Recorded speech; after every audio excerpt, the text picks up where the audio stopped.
Assalamualaikum warahmatullahi wabarakatuh. Saya Natasha Vera, kelas B Pendidikan Sejarah. Di sini saya akan mereview buku dari Rusdi Effendi yang berjudul Geografi dan Ilmu Sejarah. Deskripsi Geohistory untuk Ilmu Bantu Sejarah. Saya akan melanjutkan review yang kemarin ke bab 3, yaitu Geohistory dalam perkembangannya. Geografi sejarah atau geohistory adalah cabang ilmu yang mempelajari interaksi antara manusia dan lingkungan geografis di masa lalu. Ilmu ini berfokus pada bagaimana kondisi geografis mempengaruhi peristiwa sejarah dan perkembangan kebudayaan manusia.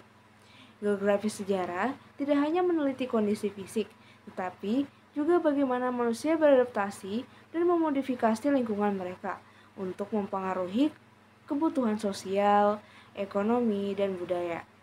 Salah satu tokoh penting dalam pengembangan geografi budaya adalah Carl Ortwin Shaw, yang menekankan pentingnya studi wilayah untuk memahami pengaruh budaya, ekonomi, politik, dan lingkungan dalam perkembangan suatu masyarakat.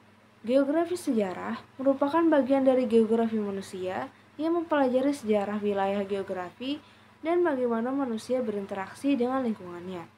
N. Daljoni, seorang pakar geografi dari Indonesia, menjelaskan bahwa geografi berfungsi sebagai jembatan antara ilmu dan sosial.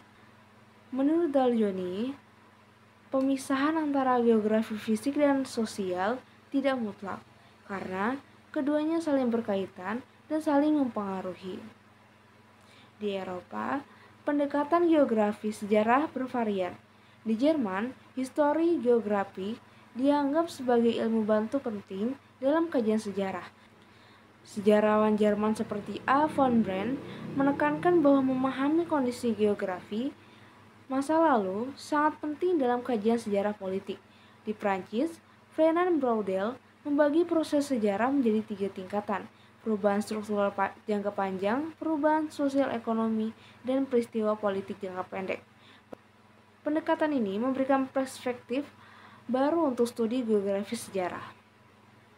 Di Amerika Serikat, awalnya pendekatan determinisme alam mengaitkan iklim dan topografi dalam karakter masyarakat. Namun, pendekatan ini dikritik karena terlalu menyederhanakan hubungan antara lingkungan dan manusia. Tokoh seperti Ellen C. Semple memperkenalkan konsep pengawasan geografi yang menyatakan bahwa faktor geografi mempengaruhi kehidupan manusia, tetapi tidak sepenuhnya menentukan. Ellsworth Huntington, seorang ahli geografi dari Universitas Yale, dalam bukunya Civilization and Climate, berpendapat bahwa iklim moderat lebih mendukung perkembangan peradaban. Meskipun teorinya mendapatkan kritik karena dianggap deterministik, gagasannya menjadi titik awal bagi banyak penelitian mengenai hubungan antara geografi fisik dan perkembangan sosial manusia. Di Indonesia, geografi sejarah mulai dikenal melalui karya N. Daljoni, terutama dalam buku Geografi Kesejarahan, yang menekankan pentingnya geografi dalam memahami sejarah. Daljoni mengkritik pengguna peta modern untuk menjelaskan sejarah kerajaan kuno seperti Sriwijaya dan Demak, karena peta-peta tersebut tidak mencerminkan kondisi geografi pada zaman tersebut. R. Sukmono juga berperan penting dalam mengembangkan geografi sejarah di Indonesia melalui penelitian arkeologi dan geomorfologi. Ia terlibat dalam pemugaran Candi Borobudur dan penelitian tentang lokasi kerajaan Sriwijaya, memberikan kontribusi signifikan dalam pemahaman tentang geografi sejarah di Indonesia. Geografi sejarah terus berkembang dengan memadukan perspektif geografi dan sejarah.